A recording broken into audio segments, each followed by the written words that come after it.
Здравствуйте, в эфире продолжение программы «Уроки Шот Санлат», и мы вместе с Магомед Гири будем продолжать сегодня отрабатывать приемы этого боевого искусства. Магомед Гири. Ассаламу алейкум. Алейкум салам. Рад с вами продолжить наши уроки. В этот раз я бы хотел обратить внимание наших зрителей на то, что в Шот Санлате, как мы уже говорили, прекрасно вписалась техника бокса. Вот. Она вписалась, надо отдать должное, во многие единоборства спортивные.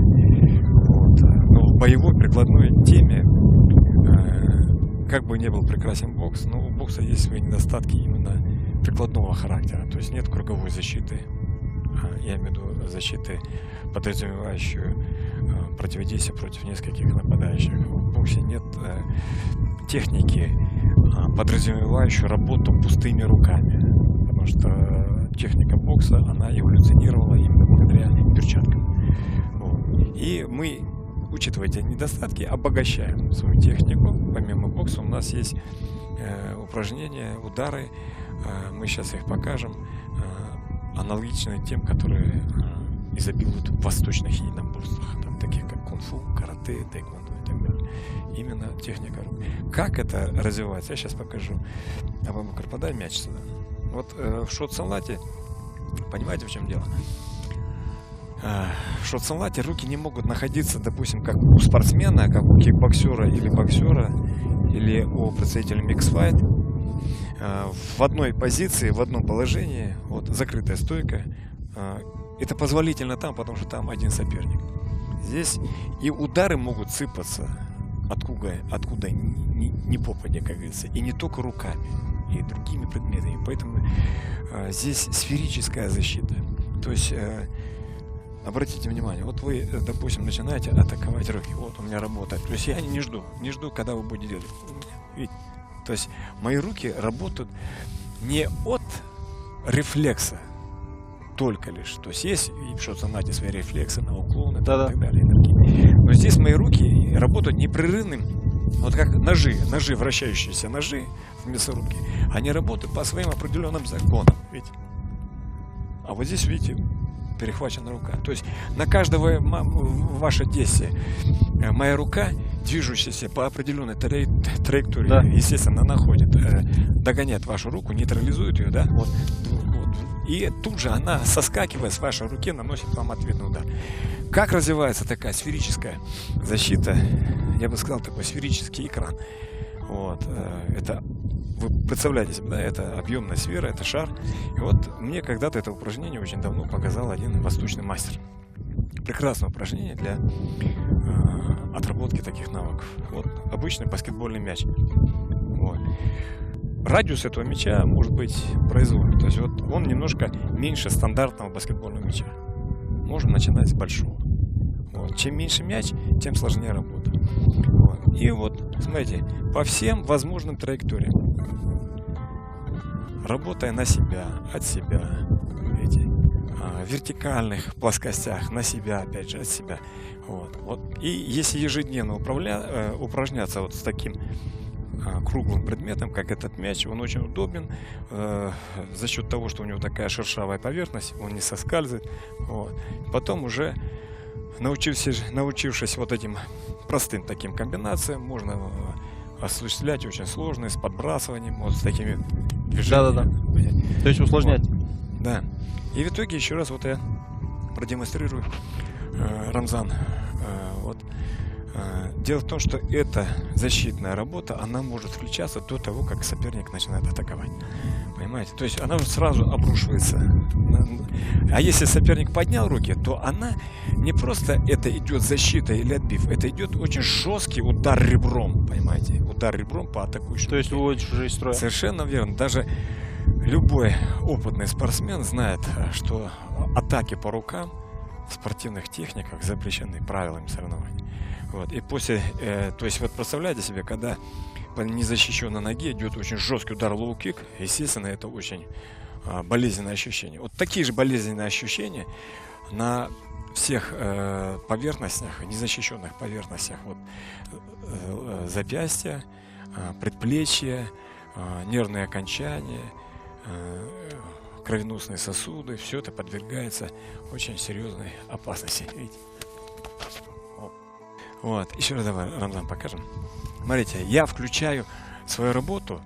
Вот я сейчас покажу, как я включаю работу до того, как начнете атаковать, а потом во время вашей атаки. Вот принцип, допустим, работы. Я начинаю работать свою сферу, а ты начинаешь, то есть я первый начинаю. Вот я начинаю, а ты попробуй. Вот.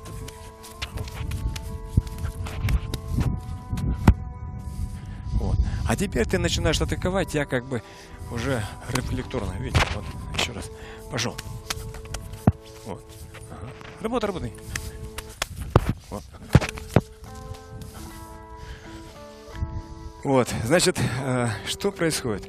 Дай-ка мне вот эту вот штуку. Многим подобная техника может показаться, то есть она чем-то напоминает Вин Чун, чем-то. Но в отличие от Вин Чун, у нас удары и сферическая работа, именно сферическая, потому что в Вин Чуне там в основном работа в центральной плоскости. То есть вот, очень экономичная работа. У нас движения рук, они идут не в плоскости, а в сфере, то есть в кругу, видите, в шарообразное движение. Вот. Плюс еще у нас эти удары подкрепляются тут же атакующими действиями ногами. Да? В Вин Чуне удары ногами не превышают высоты пояса. Наши То удары, есть по ногам? Да, только по ногам. Наши удары могут быть очень... разниться могут по высоте, включая удары в голову. И все это дополнительно к тому, что вы овладели и техникой бокса, и вот этой техникой сферической защиты. И как мы должны видеть эти траектории? Значит, помимо обычных чисто боксерских методов отработки ударов на мешках, на лапах и так далее, самой боксерской техники, мы отрабатываем вот эти вот удары, которые больше напоминают восточное единоборство, вот, на таком подобном предмете. Смотрите, удары производятся ребром ладони. И со стороны большого пальца, и со стороны мизинца. То есть и вот такие удары могут быть. Да? Вот в процессе этой работы, смотрите, вот он идет удар. То есть это и защита, и удар одновременно. Вот я вот наносил это действие по вашей руке. Вот она вот идет. Видите? Да. Вот этот удар идет. Причем, работая одной конечностью, одной рукой, вторая при этом рука, она не бездействует, она выполняет свою программу. Держите. Вот у меня идет удар, видите? Вот я отвел. И еще раз. И, возможно, даже повторное действие этой же рукой. Вот. То есть получается вот такая работа. Вот. А так, если можно без ударов просто отрабатывать вот эти вот... Просто траекторию ударов можно, уклоны. да, можно отрабатывать, потому что на мешках легко отрабатываются боксерские удары закрытым кулаком. Многие даже отрабатывают на мешках удары в перчатках боксерских. Я все же рекомендую представителям боевых искусств не злоупотреблять работой на мешках в перчатках, закалять свои руки и больше работать вообще даже без бинтов. Это почему? Мы это сами практикуем, потому что кулак сжимается намного тверже. То есть, кожа кулака, да, и нервные окончания, которые беспокоят спортсмена. Спортсмена беспокоят при отработке на мешках, на снарядах голыми кулаками, нас они не беспокоят. Ну, таким образом, работая голыми кулаками на снарядах, мы создаем эффект обезболивания, постепенно приучаем наши чувствительные участки кожи как бы не реагируют на болезненные ощущения. То есть мы закаляем руки в ударной части. Мы эти различные компоненты боя, бокс, Вин Чун, тайский бокс, мы используем как бы в единые модели боя, варьируя, меняя дистанцию. То есть, если, допустим, мы с дальней дистанции начинаем удары ногами, со средней дистанции начинает включаться боксерская техника, да? Подходим ближе, у нас идет обезоруживающее действие, это мясорубка по рукам соперника, и уже подойдя еще ближе, начинаем работать локтями. Еще плотнее идет либо удушающий, либо удар головой, либо бросок. Вот такая в упрощенном виде модель Шот Сан Лата. Вот почему Shot Sunlat в таком расшифрованном варианте, он почему и называется система тотального боя. То есть на любой дистанции всеми средствами, характерными для разных систем боевых, да? Вот. Плюс еще включая свои собственные наработки. Вот.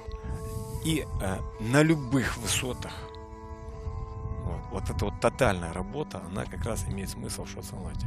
Система тотального боя. Понимаете? Да-да-да. То есть вот такое плавное, безостановочное, непрерывное перетекание совершенно разных моделей боя. То есть с одного Это в другое, совершенно и, верно. соответственно, У каждой этой по системы нарастающей. своя дистанция, свой арсенал ударов. У нас эта дистанция, начиная с одной школы, с одного стиля, допустим, с боксерского, с кикбоксерского там, и так далее, с тайквондистского, она может, сближаясь, менять цвет и характер, то есть уже переходить на более плотную технику китайского исполнения, потом тайского исполнения. Вот. А потом чисто шот-санлатовского еще и там с продолжением, потому что в шот-санлате есть удар головой. Да, я помню, мы как-то Я вам отрабатывали. даже скажу, что и не только в шот-санлате. Есть в мире ряд боевых искусств, с мастерами, которых я общался, где очень эффективно применяется удар головой. Вот. Ну и уже удушающие приемы в стойке мы с вами рассматривали. Вот. Что бы я хотел еще отметить. Вот не заканчивается наша работа, отработка, держите, ударов этих траекторий, сферических траекторий руками. Вот только лишь по мягкой вот такой вот макеварке. Мы после того, как эти траектории наработали, мы потом их отрабатываем на более жестком предмете. Вот, в частности, у нас есть такая бамбуковая палка. Вот. Вы можете держать вот так двумя руками. Все, и вот здесь мы здесь их отрабатываем, видите? Вот такие удары. Вот такие. Вот примерно в таком ключе. Я заметил, бамбуковая палка уже треснула, слишком часто, по-моему, отрабатывали. Ну, она, скорее всего, не от нашей помощи. Удары Она- все-таки не слабые. Она, видать, рассохлась на солнце. И в шот-салате есть еще и техника, естественно, против различных предметов.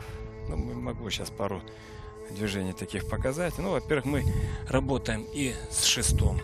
То есть эти ребята, они пока еще оружием не владеют, потому что не так давно начали занятия в нашей республике. Вот. И тоже здесь ничего нового нет, потому что вся эта техника заимствована из известных китайских школ, вот, из японских. В общем-то, вот. Ну, как говорили, еще большая часть людей интересуется. Вот это вот все то, что вы сейчас показали, это более показная часть, или же этим всем можно пользоваться действительно в реальном бою? Ну вот смотрите, вот сейчас вот я вам дам такую более плотную палку. Вот вы наносите удар по мне. Вот, я защищаюсь аналогичным предметом, но поскольку в моей руке вот эта мягкая макевара, чтобы вы не пострадали, буду наносить удар с легким контактом. Наносите удар. Еще раз. Еще. Еще. Еще. Еще. Еще. Еще. Сейчас мы можем показать как бы плавное исполнение, как здесь. Дело в том, что здесь тоже, в общем-то, этим знанием не только сотни, наверное, и тысячи лет. Это, естественно, блокирующие действия. Вот вы показываете траекторию атаки. Вот. Видите? Вот, держи. Либо в эту же сторону, допустим, вот я ухожу и наношу удар отсюда. То есть подобная техника есть и в кендо, фехтование вот японским мечом. Есть и в различных школах, где работают палками. Вот. Или по той же траектории вот вы наносите мне, да? Вот. И по ногам. Да, и по ногам. То есть, конечно, вот этот отбив, смотрите, я сейчас показал это легко, на самом деле это идет очень мощный удар. Что? О, видите? И даже палку сломали. Вот. Видите, даже это как раз подтверждение знаменитой китайской философии относительно того, что мягкое побеждает жесткое. Вот, видите. И напоследок, вот на этом символическом моменте, на сломанном жестком от мягкого, пожалуй, мы закончим последний наш блок. Дорогие телезрители, продолжайте смотреть уроки Шот Санлат. Ведите здоровый образ жизни. Всем пока и до скорых встреч. До свидания, всех благ.